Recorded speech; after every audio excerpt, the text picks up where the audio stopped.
예레미야 37장 1절로 10절까지 말씀입니다. 예레미야 37장 1절로 10절까지입니다.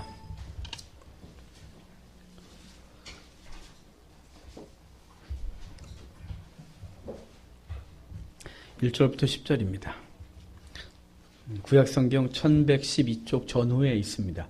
제가 한 줄 읽고 여러분 한 줄 읽고 이렇게 교독하면서 기록자이신 성령님의 음성을 듣는 복이 있기를 바랍니다. 제가 먼저 읽겠습니다. 요시야의 아들 시드기야가 여호야김의 아들 고니야의 뒤를 이어 왕이 되었으니 이는 바벨론의 느부갓네살 왕이 그를 유다 땅의 왕으로 삼음이었더라.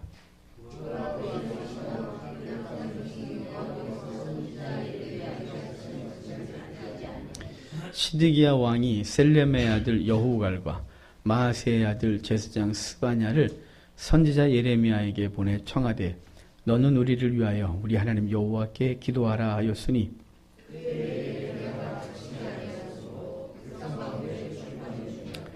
바로의 군대가 애굽에서 나오매 예루살렘을 에워쌌던 갈대아인이 그 소문을 듣고 예루살렘에서 떠났더라.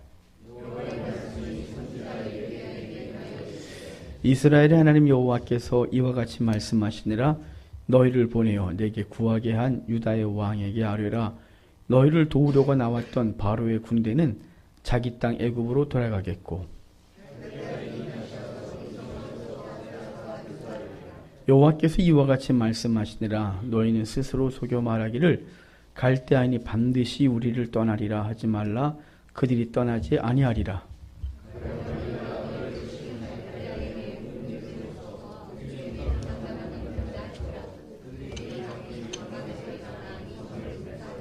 아멘. 기도하겠습니다. 하나님 감사합니다. 오늘도 주님 은혜로 우리를 예배의 자리에 있게 하셔서 정말 감사합니다. 하나님 우리로 본문을 읽게 하셨습니다. 이 말씀 속에서 말씀하신 주의 의도를 분명히 깨닫고 그 말씀에 우리가 동의하고 삶도 따를 수 있도록 은혜를 베풀어 주십시오. 이 시간 주께서 친히 말씀하옵소서. 감사합니다. 예수님의 이름으로 기도합니다. 아멘. 한 주간 동안 주의 은혜 가운데 평안하셨습니까? 옆에 사람 인사합시다. 사랑합니다. 축복합니다. 한 주간 동안 주의 백성으로 사느라고 정말 수고 많으셨습니다. 우리 주보에 제목이 있습니다. 같이 읽겠습니다. 시작. 듣지는 않는 기도는 해줘. 제목 정하는데 되게 어려웠습니다. 설교자가 제목을 정하면 설교 반한 겁니다. 길게 늘렸다가 너무 길어요. 그래서 어떻게 줄이지? 줄였는데 또 농담하는 것 같고 그냥 했어요. 근데 오늘 제목이 오늘 할 말 다 했습니다. 몇 주 동안 우리는 예레미야가 과거의 사건을 들어 오늘 자기들이 당하는 어려움의 원인을 밝혔어요. 그러니까 바벨론에게 공격을 당하고 지금 나라가 망하기 직전 상황에 몰려와 있는 이때 예레미야는 과거에 하나님께서 자신을 통하여 회개를 선포했고 그 죄에서 돌이키라고 말했었는데 너희가 그 말을 듣지 않았기 때문에 오늘의 아픔이 있다. 이 얘기를 계속해서 했어요. 그랬던 예레미야는 이제 다시 현실로 돌아왔습니다. 현실이란 지금 예루살렘이 멸망이 직전, 시드기야의 말년, 바벨론이 3차 침공을 해서 이제 나라가 망하기 직전 상황으로 다시 돌아와 그 상황에서 얘기하고 있는 것입니다. 오늘 이 말씀을 통해서 하나님 우리에게 뭐라 말하는지 듣도록 합시다. 1절입니다. 1절 같이 읽겠습니다. 요시야의 아들 시드기야가 여호야김의 아들 고니야의 뒤를 이어 왕이 되었으니 이는 바벨론의 느부갓네살 왕이 그를 유다 땅의 왕으로 삼음이었더라. 아멘. 오늘 본문이 주어진 시기는 유다의 마지막 왕인 시드기야가 다스리던 때였습니다. 그 말기였습니다. 본문의 여호야김의 아들 고니야는 여호야긴이 다른 이름이에요. 그러니까 고니야 그랬는데 여호야긴이라는 사람의 다른 이름이 고니야입니다. 시드기야의 선왕이었던 여호야김은 느부갓네살에 의해 끌려가서 죽었고 그의 아들 여호야긴, 오늘 고니야라고 했는데 고니야는 통치한 지 100일 정도 만에 포로로 끌려가서 그곳에서 살게 됩니다. 그런 후에 이 요시야의 마지막 아들인 시드기야가 왕위에 올라요. 그러니까 여호야김의 동생이고 오늘 고니야의 삼촌 되는 시드기야가 왕위에 올랐습니다. 근데 그 시드기야가 왕위에 오른 사건에 대하여 본문이 뭐라고 말하냐면 느부갓네살이 세운 왕이다 이렇게 되어 있습니다. 느부갓네살이 세웠다뇨. 이스라엘 사람들이 자기들이 세웠는데 본문은 느부갓네살이 세웠다 이렇게 말하고 있습니다. 이렇게 말한 이유는 뭐냐면 지금 이스라엘은 완전히 무너졌어요. 주권이 없어요. 자기네 나라 왕도 자기네 손으로 세울 수가 없는 거예요. 우리 조선이 중국에 그렇게 왕 하나 세우려면 세자 책봉 하나 받으려고 그렇게 했던 것처럼 여기 지금 그때보다 더해요. 완전히 공격을 당하고 무너지기 직전이에요. 그런 주권도 제대로 없는 나라. 그런데 지금은 어떠냐면 이제 망하기 직전일 때 느부갓네살에게 충성을 다해야 되는데 그러지 못한 그 왕의 신분, 이스라엘의 상태를 얘기해 주고 있습니다. 이렇게 왕위에 오른 이 시드기야와 그의 백성의 신앙 상태에 대해서 2절에서 말해줍니다. 그들의 신앙 상태를 좀 봅시다. 같이 읽겠습니다. 그와 그의 신하와 여호와께서 선지자 예레미야에게 하신 말씀을 듣지 아니하니라. 아멘. 시드기야를 비롯한 그 신하와 그 땅 백성, 즉 유다의 백성들은 예레미야를 통해 하신 하나님의 말씀을 듣지 않았다고 기록하고 있습니다. 이렇게 그들이 하나님의 말씀을 듣지 않은 건 한두 번이 아닙니다. 이스라엘의 역사가 시작되고 그때까지 계속해서 하나님의 말씀은 듣지 않았습니다. 이상하지 않습니까? 이들이 스스로를 여호와의 백성이라고 말합니다. 그리고 자기들은 여호와의 성전에서 여호와께 예배한답니다. 그리고 여호와의 성전이 있으므로 우리는 망하지 않는답니다. 그렇게 여호와의 백성이다, 여호와께 예배한다, 우린 여호와의 성전이 있으므로 망하지 않는다 라고 말하는 그들이 여호와의 말씀은 듣지는 않습니다. 정말 이상하지 않습니까? 이를 이 시대에 우리에게 적용하면 이 시대 교회 안의 사람들도 하나님을 믿는 백성이라고 스스로 말하고 자신의 종교 정체성을 그리스도인이라고 말하고 어디에 이력서를 내거나 뭘 할 때 종교란에 기독교라고 당당하게 쓰고 우리는 입버릇처럼 하나님의 영광을 위해 산다 이렇게 말합니다. 나아가 우리나라가 전 세계에서 선교사를 가장 많이 파송한다는 자부심이 있고 재정적인 건 미국보다 좀 딸리니까 선교비는 두 번째로 많이 보낸다고 말합니다. 세계에서 규모 면으로 보면 10대 교회가 한국에 거의 뭐 다 몰려있고 이 주일날마다 성도들이 다 성경책 끼고 교회 가서 예배를 다 드린다고 하는데 이상한 것은 교회 안에 있는 사람들이 하나님의 소리를 듣지 않는다는 것입니다. 소리를 안 듣는다는 건 뭐 내 잤냐? 내 예배 안 들었냐? 그 뜻이 아닙니다. 예배 드리고 계시죠. 목사의 설교 경청하고 계십니다. 그런데 하나님의 말씀을 듣는 데는 열심이지 않습니다. 공부도 하고 열심히 해요. 안 듣는다는 것은 우리가 귀로 안 듣는다는 게 아니죠. 하나님이 말씀하신 것에 대해서 진지하게 고민하고 그 말씀을 삶으로 실천하지 않는다는 것이죠. 히브리어 쉐마, 들으라, 이 듣다라는 단어는 제가 전에도 말씀드렸어요. 행동이 동반된 단어라고. 듣다 이 말은 순종이 따르지 않으면 들은 게 아니에요. 그러니까 이 시대 한국교회 성도들도 하나님의 말씀에 대해서 이성으로 정말 많이 아는데 듣지는 않는 것이에요.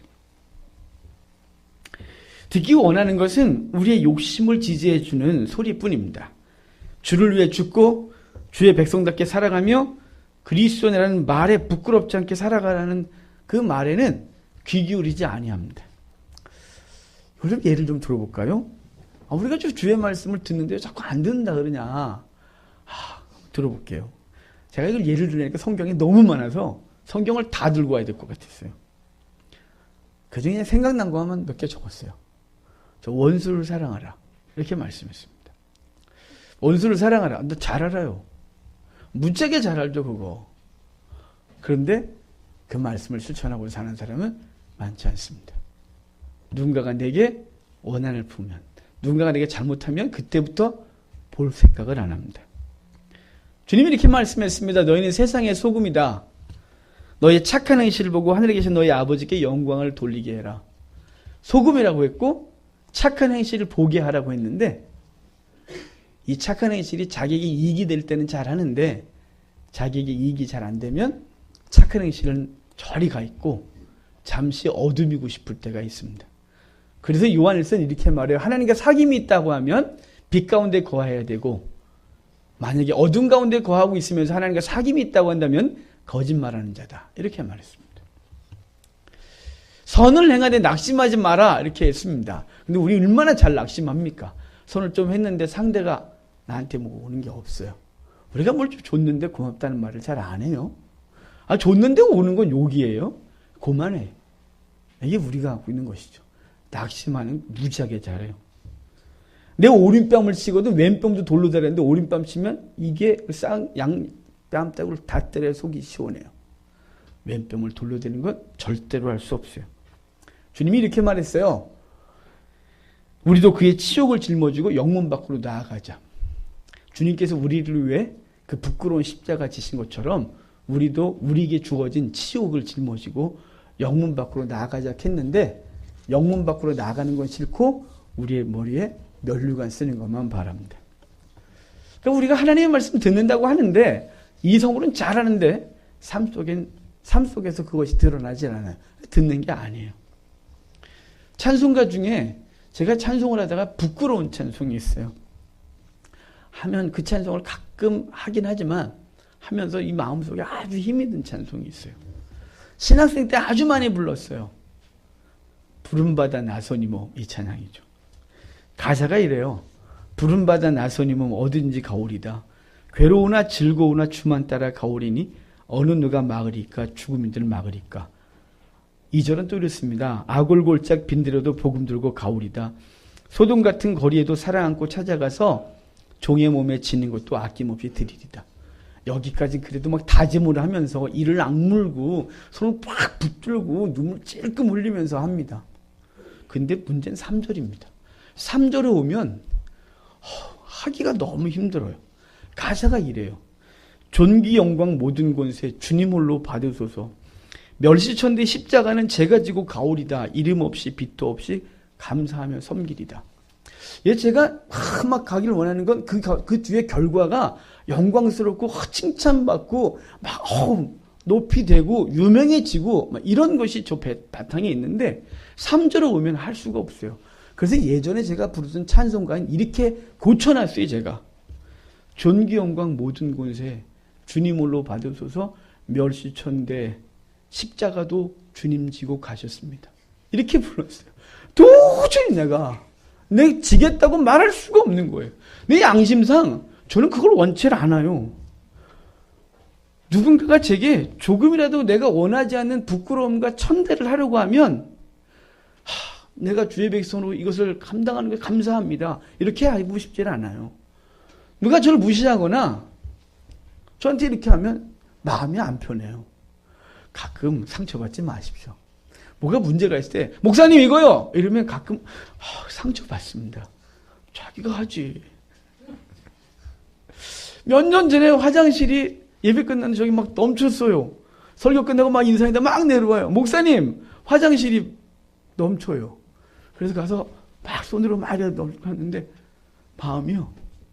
선배님이 3년 동안 화장실 청소해라 그랬는데 기분이 되게 이상했어요. 전 멸시천대 받는 걸 좋아하는 스타일이 아닌 거예요. 그냥 하는 거죠. 어제 주일 설교 준비하다가 우리 또 물이 넘쳤어요. 저희 집사람이 어제 막 컨디션이 너무 안 좋아서 하다가 또 어제 힘이 든가 봐요. 다 해놓고 뒷정리 좀 해달래요. 저도 다 했고 주보 다 프린트 해놨으니까 그러면 자기가 접어. 나가 그럼 해줄게. 그래갖고 막 하다가 물 틀어놓고 막 이제 하는데 느낌이 이상해요. 보니까 물이 바닥에 흥건하게 흘러 넘친 거예요.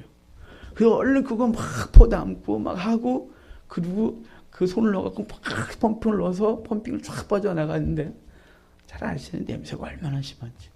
근데 기름때가 이렇게 낀 거예요. 1년에 한두 번은 제가 걷어내긴 하는데 그동안 못 봤나 봐요. 가지고 그거를 손으로 딱 해갖고 봉투에 딱 넣고 그러는데 냄새가 감당할 수가 없는 거예요. 근데 어떤 생각이 드냐면 아이씨 언제까지 이 짓을 해야 돼? 지겨워 죽겠다. 막 이런 생각 막 드는 거예요. 평소에도 그냥 하던 건데 어제는 기분이 이상하게 힘들었어요. 근데 하나님이 그 타이밍은 너무 정확하신데 저희 집사람이 평소에 음식만 준비할 뿐 그 유초등부 예배실 가서 피아노를 치고 찬송은 안 하거든요. 근데 컨디션 안 좋고 제 사무실 가 있던 사람이 어느 순간 거기 가 있더니 찬송을 막 하는 거예요. 근데 그 찬송의 가사도 모르고 제목도 모르겠어요. 그냥 느낌이 뭐냐면 감당할 수 없는 은혜가 막 몰려오는 거예요. 죄송하고 부끄럽고 막 이렇게 되는 거죠. 난 지금 냄새나고 더러운 거 만진다고 투덜거리고 아내 지금 목사 몇 년째인데 아내 이러고 있으면 언제까지 짓을 하노? 막 이러고 짜증이 막 나 있는데 그 상황에 찬송이 싹 들려지는데 눈에 뭔 소리 어떤 게 보이냐면 예수님이 저같이 못난 놈 때문에 십자가 지시고 골고다 언덕에 오르신 모습이 이렇게 생각나는 거예요. 그래서 그냥 뭐 어떻게 말도 할 수가 없고 그냥 그 앞에서 감사하고 먹먹하고 그리고 부끄러웠어요. 아, 나 이 정도밖에 안 됐구나. 내가 사람들은 저를 잘 섬기고 겸손한 목사라 그러는데 저는 훈련됐을 뿐 내 속에는 전혀 그게 없는 거예요. 잠시 그까짓 거 한 20분 30분이면 다 깨끗하게 했어요. 근데 그게 막 기분 나쁘고 힘이 들었었어요. 저는 멸시천대 십자가를 지고 갈 만한 능력이 없어요. 저는 영광 받고 싶고요. 칭찬 받고 싶고요. 평탄한 길 가고 싶고요. 그리고 남들이 부를 때 몇 명 돼요? 그러면 몇천 명 돼요. 이렇게 말하고 싶어요. 지난주 월요일에 목사님들 모임이 있었어요. 근데 저를 잘 모르는 분들이 있지 않겠어요? 근데 제가 동도곤도하고 저 사람들이 막 그러니까 그 모임이었으니까. 근데 그 중에 한 사람이 제가 목사님 때문에 너무 감사해서 자기를 소개시킨 그 목사한테 너무 고마워서 선물을 해줬다는 거예요. 근데 맨 처음에 갔을 때 우리 교회 왔을 때 느낌을 말하는데 자기는 소개받고 그 목사님 성경 가르치니까 되게 크고 훌륭한 교회인 줄 알았는데 갔더니 교회도 못 찾겠고 교회로 갔는데 지하로 막 들어가더래요. 근데 그분이 이렇게 표현했어요. 꼼꼼한 지하로. 우리 안 꼼꼼한데? 그랬더니 옆에 듣던 분이 지하예요? 우리 교회 안 오신 분이에요, 그분? 그래서 지하예요. 예. 그럴 땐 기분이 묘해요. 그 표정이 있잖아요. 지하에 아직? 뭐 이런 거 있잖아요. 자기네 건물 있다고. 여러분, 전 쉽지 않아요. 우리는 하나님의 말씀을 듣기보다는 자신 속에서 들리는 탐욕의 소리에 더 예민해요. 하나님의 말씀에 귀를 기울이기보다는 세상 가치관의 소리에 귀 기울이기를 원해요. 그래서 하나님의 말씀이 안 들리고 하나님의 말씀이 내 삶 속에서 실천되어지지 않아요. 그런 차원에서 하나님의 말씀을 듣지 않는 거예요. 이렇게 하나님의 말씀을 듣지 않는 시드기야와 그 백성들이 예레미야에게 찾아와 한 행동이 3절에 나와요. 자, 3절 같이 읽겠습니다. 시드기야 왕이 마아세의 아들 제사장 스바냐를 선지자 예레미야에게 보내 청하되 너는 우리를 위하여 우리 하나님 여호와께 기도하라 하였어. 아멘. 하나님의 말씀을 듣지 않던 시드기야의 행동이 무엇이냐면 사람들을 보내 예레미야에게 기도해 주십시오라고 하는 것이에요. 얼마나 이상해요? 평소에 하나님의 말씀 듣지도 않았던 사람이 위기가 닥치니까 사람을 보내 기도해 주세요라고 부탁한 것입니다. 그들의 조상들이 그렇게 살긴 했어요.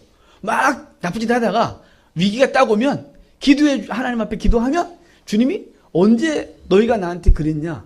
너 전에 그랬지? 안 묻고 그냥 해결하셨어요. 그게 이스라엘의 역사 속에 계속 반복됐어요.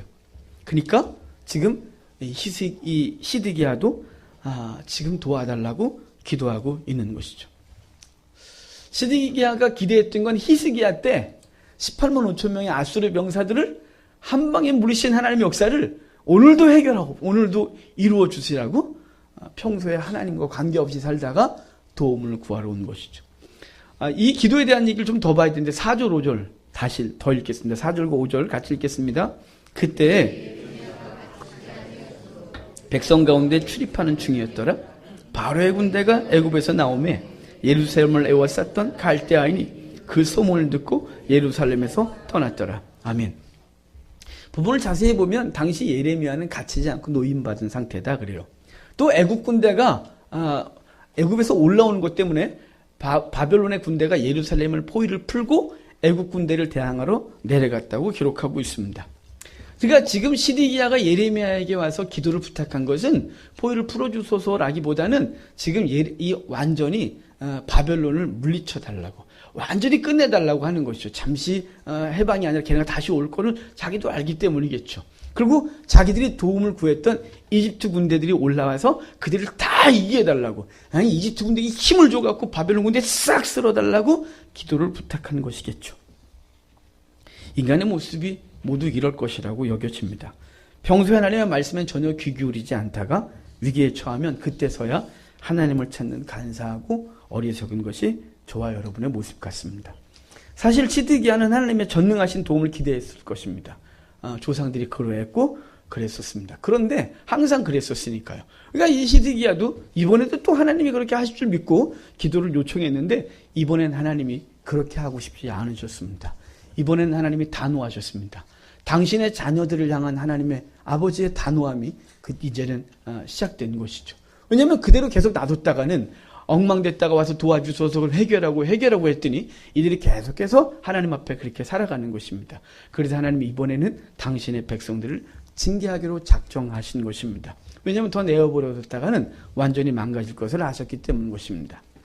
슬픈 것은 악한 본성을 가진 우리 인간들은 하나님의 오래 참으심과 풍성한 사랑을 이용한다는 것입니다. 하나님이 용서하시니까 해결되고 나면 또 딴짓하다가 어려우면 주여, 또 딴짓하다가 어려우면 주여, 이렇게 하고 있다는 것이죠. 우리의 간사함, 우리의 어리석음입니다. 그래서 하나님은 그 자녀들을 향하여 징계할 수밖에 없는 것입니다. 히브리서 12장은 징계라고 했고 자녀는 다 징계를 받는다 그랬는데 우리가 잘 아는 대로 그 징계라는 단어가 파이데이야, 그래서 사람 만든다 이렇게 했습니다. 사실 시드기야는 예레미야에게 자신들의 회개를 위해 기도해달라고 왔어야 했습니다. 요나의 지적을 받고 왕부터 짐승에 이르기까지 조복을 입고 죄를 뒤집어 쓰고 회개했던 니느웨 성산처럼 했어야 합니다. 사무엘 때 그 백성들이 민족과 자신들의 죄를 가지고 하나님 앞에 나와 금식 기도했던 것처럼 지금 시드기야는 예레미야한테 와서 민족의 회개를 위하여 기도해 주소서, 우리가 회개하길 원하오니 어찌하면 좋을까요? 시드기야, 예레미야에 기도해 주소서, 우리가 어떻게 할까요? 이렇게 나왔어야 합니다. 그런데 시드기야는 목적이 딱 하나입니다. 지금 눈앞에 있는 문제를 해결해 주소서. 이거에는 아무것도 없는 것입니다. 하나님과 관계하고 하나님이 뭘 원하시고 하나님의 사랑을 회복하고 싶고 그 관계가 풍성하기를 원하고 아무 관심 없습니다. 그냥 내 필요 그거 하나만 해결되면 되는 것입니다. 그것 때문에 기도의 자리로 나온 것입니다. 한국교회가 기도를 하지 않는 건 7, 80년대 필요가 너무 많았고 그것 때문에 기도했고 지금은 무릎 꿇지 않는 건 이제 더 이상 필요한 게 없기 때문이에요. 하나님과 풍성한 관계를 위해서는 기도에 시간을 드릴 이유가 없기 때문에 우리가 이렇게 된 것이에요. 그러니까 하나님은 우리에게 뭘 허락하셔야 될까요? 갑자기 말하기 무섭지 않습니까? 기근을 허락하셔야겠죠. 그래야 다시 무릎을 꿇을 것이니까요. 그분 앞에 나와 관계를 회복하고 싶어 할 것이니까요. 그렇게 되지 않기를 바랍니다. 하나님 원하시는 것 관계입니다. 그 사랑의 관계 다시 풍성하게 하고 더 깊게 하기 위하여 스스로 주님 앞에 나아가 죄악을 끊어내는 우리가 됐으면 좋겠습니다. 이렇게 기도했던 시드기야와 그 백성들을 향한 하나님의 말씀이 있어요. 기도를 요청했던 그들에게 6절부터 8절입니다. 같이 읽겠습니다. 여호와의 말씀이 선지자 이스라엘 하나님 여호와께서 이와 같이 말씀하시니라. 너희를 보내어 내게 구하게 한 유다의 왕에게 아뢰라. 너희를 도우려고 나왔던 바로의 군대는 자기 땅 애굽으로 돌아가겠고 갈대아인이 다시 와서 이 성을 쳐서 빼앗아 불사르리라. 아멘. 하나님은 예레미야를 통해 시드기야에게 뭐라고 말씀하셨냐면 평안을 주리라. 걱정하지 마라. 하나님이 다 그것들을 물리치시고 다시 이전보다 더 풍성한 결과를 허락할 거다. 이렇게 말한 적이 없습니다. 주님은 이렇게 말했습니다. 너희를 도우려고 나왔던 바로의 군대는 자기 땅 애굽으로 돌아가겠고 갈대아인이 다시 와서 이 성을 쳐서 빼앗아 불사르리라. 이렇게 말했습니다. 당시에 기록된 라기스 서신에는 유다군의 지휘관이 이집트로 갔다고 기록되어 있어요. 왜 갔을까요? 이집트에 가서 원군을 요청한 겁니다. 우리를 도와주십시오. 우리가 지금 위기 가운데 있습니다. 우리 동맹관계 아닙니까? 바벨론과 함께 바벨론에 대항해서 함께 싸워준다고 안 했습니까? 라고 도움을 구하러 간 것입니다. 근데 정말로 그 도움 요청을 받은 애국 군대가 올라오고 있는 것입니다. 그리고 바벨론은 포위를 풀고 그들과 싸우려고 내려간 것입니다. 그런데 이게 잠시였다는 게 문제예요. 이집트가 올라오다가 돌아가 버렸어요. 지들 생각에는 이집트가 올라와 바벨론을 다 쓸어버리고 자기들을 해방시켜줘야 되는데 이집트가 오다가 바벨론 보니까 겁먹고 돌아가 버린 거예요. 처음엔 돕는 듯 했었는데 안 된 거예요. 시드기야 이런 행동은 이사야의 말씀을 듣고 하나님 앞에 의지했던 히스기야와 완전 대조를 이뤄요. 히스기야도 처음에는 이집트를 의지하려고 했어요. 히스기야의 아버지 아하스가 아수르에게 조공을 바치면서 군신 관계를 유지했어요. 근데 히스기야가 왕이 되고 군신 관계를 끊어요. 그리고 어디를 의지하냐면 이집트를 의지하려고 딱 방향을 틀었어요. 근데 이사야 선지자가 의지하지 마. 이집트로 내려가지 마.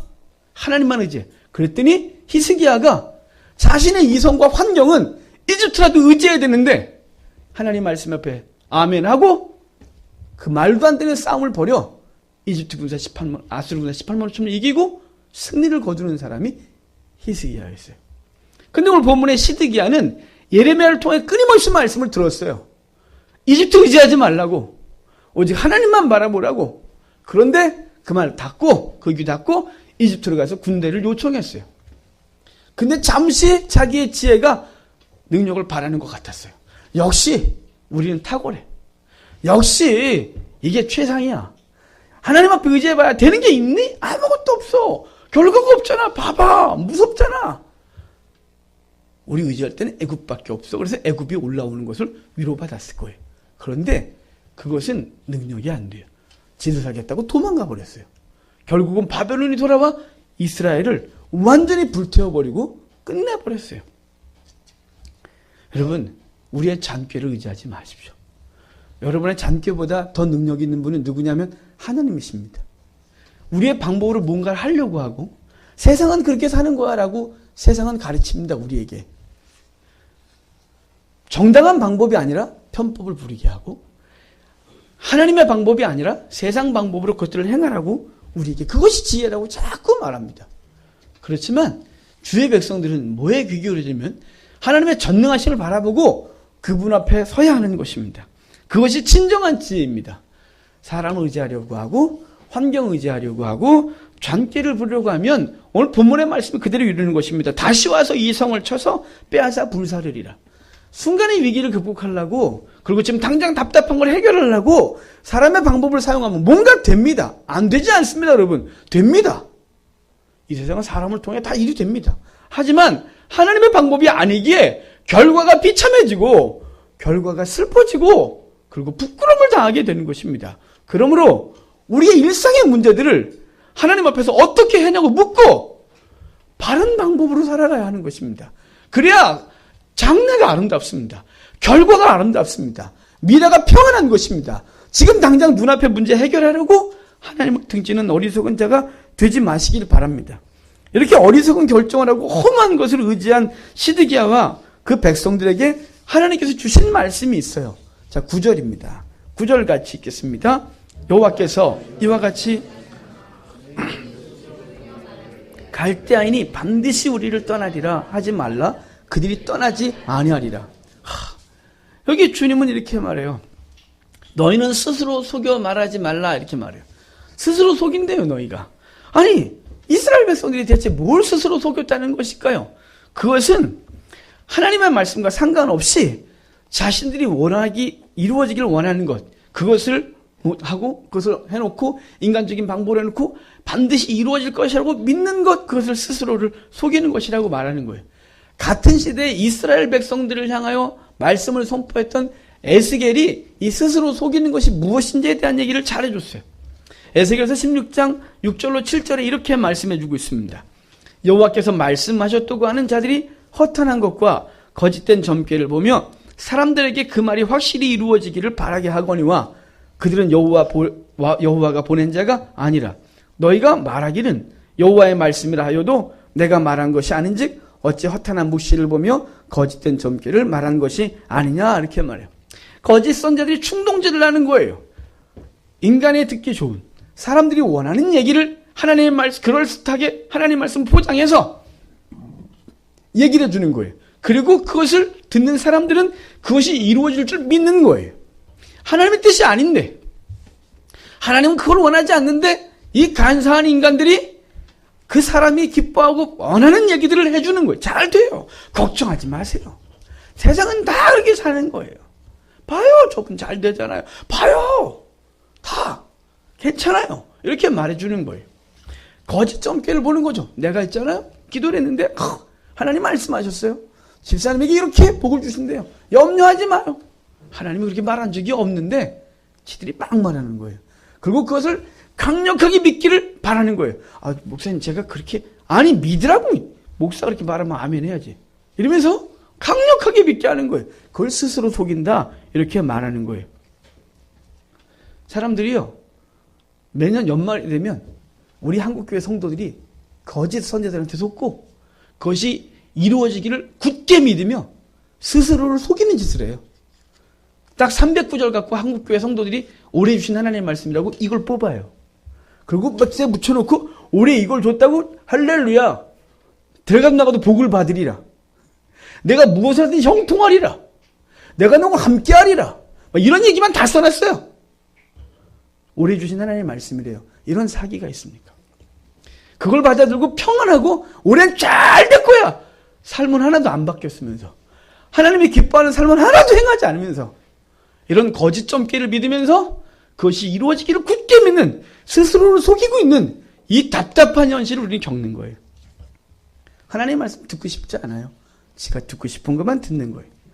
지금도 많은 사람들이 자신들의 탐욕을 채우는 소리에 귀를 기울이기를 원할 뿐 그리고 그것을 이루어지기를 간절히 바라고 기도해요. 그리고 그런 중에 느낌을 얻거나 어떤 뭐가 있으면 하나님의 응답이라고 이건 하나님의 뜻이라고 확신을 얻는 거예요. 막 간절히 바라니까 뭔가 이렇게 살짝 꿈을 꾸거나 느낌이 딱 오면 아 이거야. 그 확신을 얻으면서 하나님이 내게 응답했다고 막 가는 거예요. 돌아서면 아무것도 없으면 그때 원망하는 거죠. 하나님 나한테 준다 했는데 안 줬다고. 언제 준다 했어요? 하나님이 안 줬지. 자기 혼자 느낀 거예요. 이쯤에서 그럼 뭐가 믿음이냐? 그럼 뭐 믿으라는 거냐? 뭐가 믿음이 좋다고 말하는 거냐? 이렇게 생각해 봐야겠죠. 오늘 본문과 관련하여 믿는다는 것과 믿음이 좋다는 것은 자신이 원하는 것이 이루어지기를 믿는 것을 믿음이 좋다고 말하는 게 아니에요. 그것을 의심하지 않고 굳게 믿고 흔들리지 않는 걸 믿음이 좋다고 말하지 않아요. 그렇다면 뭘 믿어야 될까요?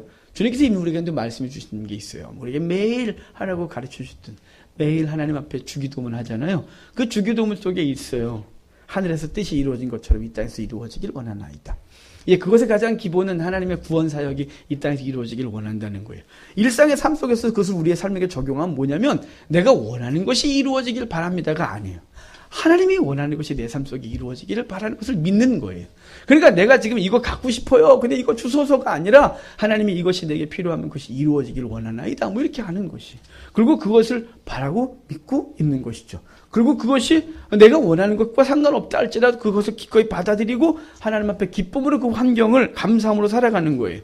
이기적 욕심과 상관없이 때로는 환난과 궁핍 속에서도 하나님의 뜻이 그것이라고 믿거든. 그 삶 속에서 하나님이 이루어진다고 하나님의 뜻이 이루어지고 있다고 믿거든. 그 환난과 궁핍을 기쁨으로 받아들이고 그것을 하나님을 떠나지 않고 도리어 하나님을 찬송하는 것. 그것이 믿음이 좋다 이렇게 말하는 것이에요. 그냥 말도 안 되는 걸 믿고 믿습니다. 막 이게 믿음이 좋다가 아니라 이 말이에요. 하나님의 말씀과 배치되는 것이라면 그것은 기도하지 않거나 자신의 생각을 버리게 해달라고 기도해야 되는 것입니다. 그러니까 기도는 하나님의 뜻을 묻는 것입니다. 그리고 그 뜻을 받아들고 그 뜻을 알아듣는 것을 믿음이 좋은 사람이다. 이렇게 말해야 하는 것입니다.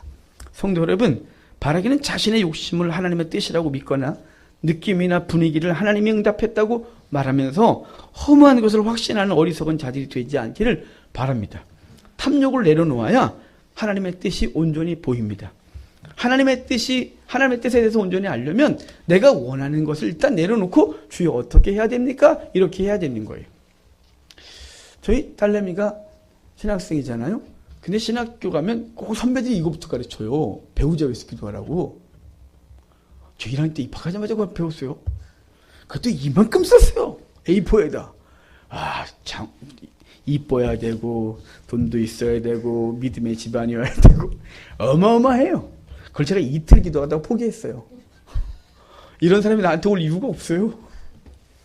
근데 우리 예림이도 학교를 갔더니 또 그렇게 하더래요. 그러면서 이제 사귀는데 어떤 사귄 애를 보니까 이렇게 기도해요. 하나님 죄야 막 이러면서 기도하면서 그걸 그렇게 해달라고 하면서 하나님의 뜻인 줄 믿고 그러고 있다고. 예림이가 옆에서 그랬대요. 속으로만 그랬대요. 하나님 뜻 그렇게 기도하면 안 되지. 죄야 달라 그러면 하나님이 안 주면 어떡할 거야. 그러니까 하나님께서 그것이 하나님 뜻이건 그 하나님 뜻을 구하고 그곳에서 자기의 욕심도 내려놓고 내가 원하는 사람이 아니라도 주께서 원하신다 그러면 가고 뭐 이렇게 해야 되는데 쟤는 이상하게 기도한대요. 잘 배웠어요. 하나만 또 할게요. 요번에 신학과 학생회장이 됐어요. 과배들 말고요. 전체요. 근데 2학년이 되는 적이 없어요. 전 역사 속에서 한 번도 돼본 적이 없어요. 3학년들이 됐는데 2학년 나가겠대요. 예림아 그건 무리야. 너 미친 짓이다 그거. 네 하극상이야. 그랬더니 한대요. 그래서 기도 좀 해라. 기도를 했더니 아빠 그렇게 기도하지 말아요. 되게 해달라고 기도하지 말아요. 뭐? 하나님이 원하시면 되게 해주시고 원하지 않으면 안 되는 거지. 그거 자꾸 기도하지 말아요. 제가 창피했다니까요. 잘 배웠어요. 여러분 죄송합니다. 우리는 하나님 앞에 기도하는 목적이 뭐냐면요. 주의 뜻을 아는 게 중요해요. 그리고 알았다면 무릎을 계속 꿇는 게 아니고 무릎을 펴서 살아가려고 기도한 거예요. 근데 기도를 위한 기도를 하는 거예요. 그래서 몇 시간을 막 하는 걸 기도 잘한다 그래요. 아니요. 그냥 열심히 하는 거예요. 기도를 잘하는 건 주의 뜻을 알아듣는 거예요. 그리고 알았다면 일어나서 그대로 사는 거예요.